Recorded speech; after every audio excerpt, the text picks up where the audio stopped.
Ghost crabs are semi-terrestrial crab. They belongs family Ocypodidae. The name, ghost crab, derives from their nocturnality. They are common shore crabs in tropical and subtropical regions throughout the world.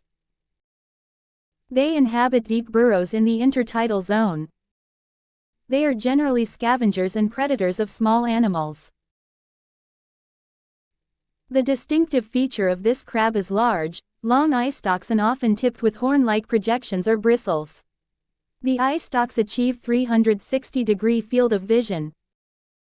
They remain in their burrows during the hottest part of the day, and throughout the coldest part of the winter.